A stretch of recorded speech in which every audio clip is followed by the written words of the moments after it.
ขากะลีบานนี่พี่น้องเอ้ยวัดติดกับมาแนมเห็นวิวผาหินปูนงามขนาดหน้านี่เป็นบ้านเล่าง่วงแนมเห็นวิวภูเขาหินปูนพี่น้องเอ้ยงามขนาด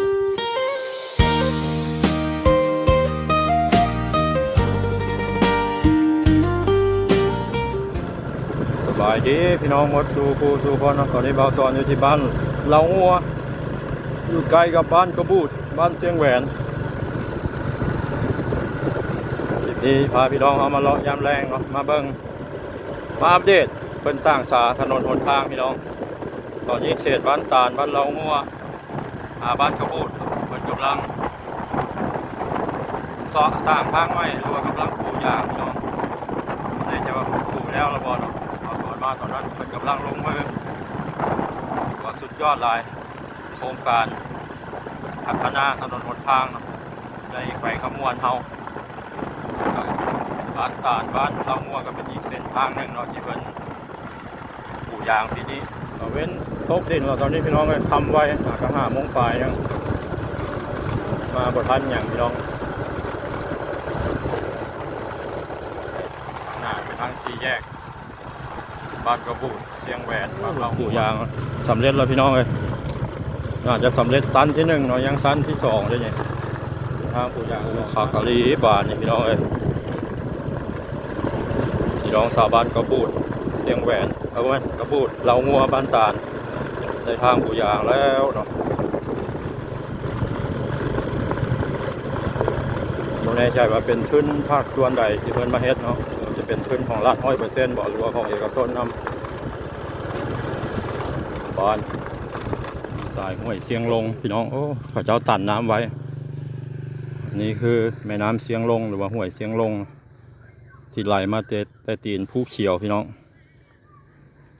วิวงามขนาดบ้านกระบูดก็เป็นบ้านใหญ่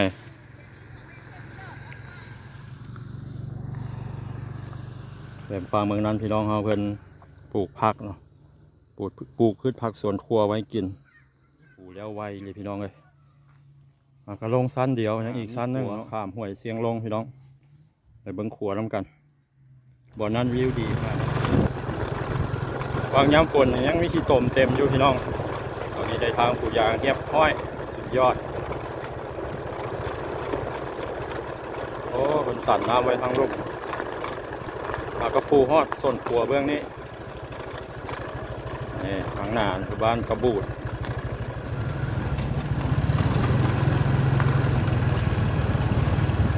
ส่วนขัวเบื้องนั้นมีตลาดพี่น้องเลยตลาดเดี๋ยวตอนนี้น่าจะปิดละ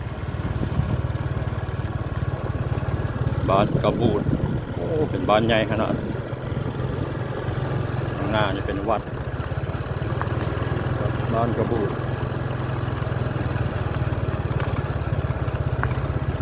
ห่างจากเทศบาลเมืองท่าแขกประมาณ 6-7 กิโลเมตรนะครับพี่น้องวัดติดกับสามารถแนมเห็นวิวผาหินปูนงามขนาดเลยวัดบ้านกระบูด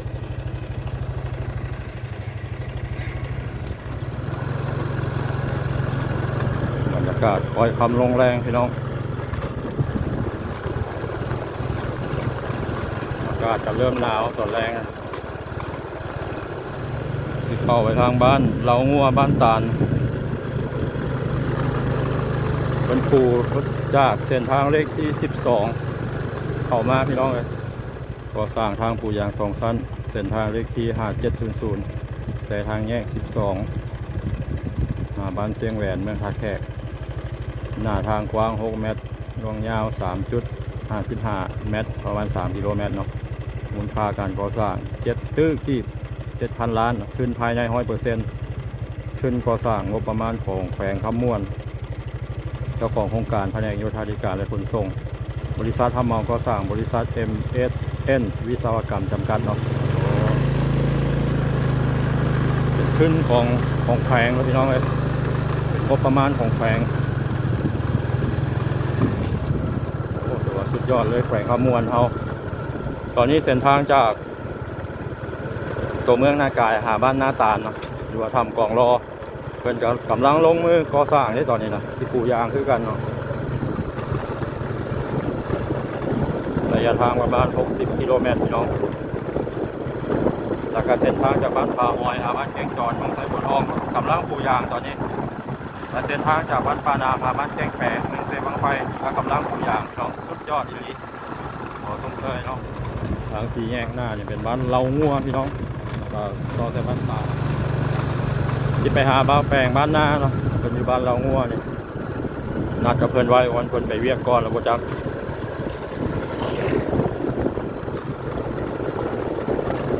ก็ที่พี่น้องเสก้อนเนี่ยโอ้ยทางลำบากเติบได้ยามฝนเดี๋ยวนี้จะทางปูยางเรียบร้อยสุดยอดดีใจนำพี่น้องชาวบ้านบ้านตาลบ้านเล้างัวแล้วก็บ้านเชียงแหวนระยะทาง3กิโลเมตรที่เพิ่นปูให้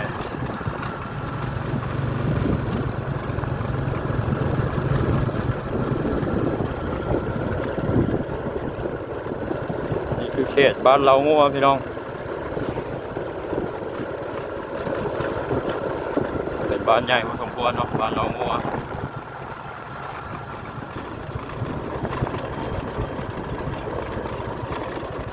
ไปเรียกหรอบ่ยังบ่แยมเห็นวิวภูเขาหินปูนพี่น้องเลยงามขนาดนี้บ้านเล้างัวอ๋อตัวผักเฮือนบ่าวแปลงบ้านนาเลยอายใหญ่เฮาเนี่ยป๊อทงามเลยเป็นปลูกอยู่หน้าเฮือนเลยนะพันยังเนี่ยผักสลัดไข่งามขนาดสบายดีจังไหนเนาะคือเงียบเงาแทนบ่สบายบ่โอ้ยให้หนาวแท้เฮ็ดคือหนาวแท้หนาวนี่ฮะแล้วมันนี่มาแต่หากินมาใช้มาแต่หาปลานี่นะในบ้านเฮานี่ได้บ่หลายปานใดไอ้ใหญ่เฮาเนาะบ่าวแปลงบ้านนาสบายดีมาทุกคนซองดังเบาสอดเนาะซองไปเยี่ยมไปคอยเบิ่งซองนี่เด้อไปเยี่ยมไปคอยอีกแล้วบ่ยันเพิ่นลืมยังบ่ได้สบายดีเพิ่นทั้ง FC บ่สอนกันโอ้ไปเยี่ยมไปคอยอีกแล้วบ่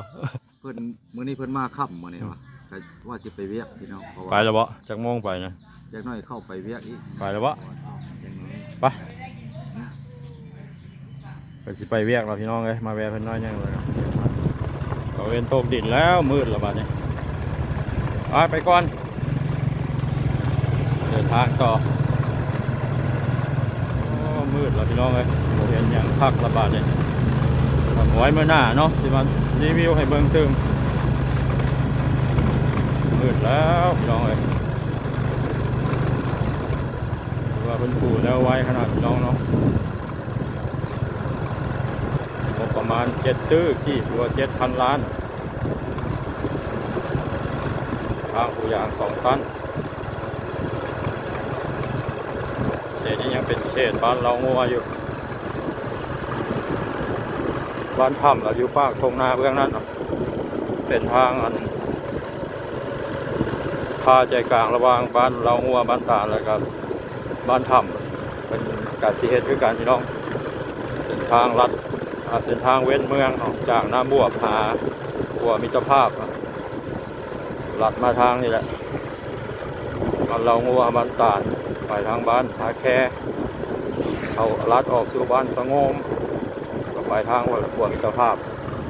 เป็นคูนดินขึ้นสูงขนาดพี่น้องเลยสูงกว่าเก่าทางก็กว้างกว่าเก่าอยู่ในจออาจจะบ่เห็นพัก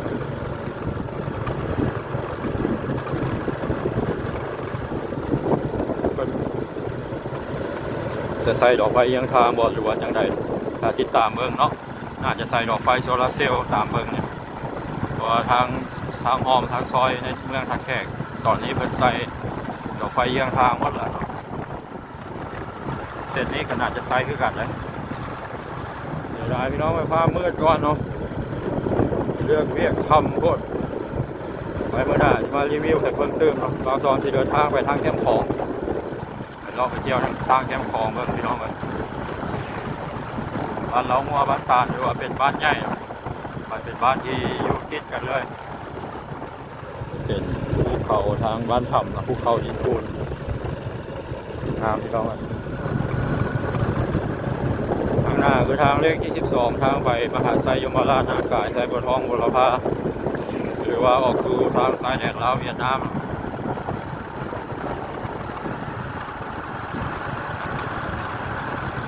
ทางเลขที่12พี่น้อง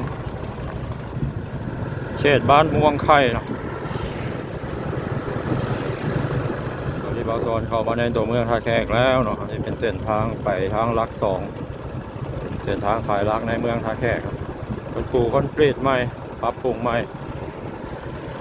ทางเส้นนี้กำลังขยายเนาะหมอเนี่ยจะว่าเพิ่นแล้วหรือบ่ทางหน้าเนี่ยก็สิปูคอนกรีตแจ้งสว่างสวัยพี่น้องเอ้ยตัวเมืองท่าแขกกำลังเจริญ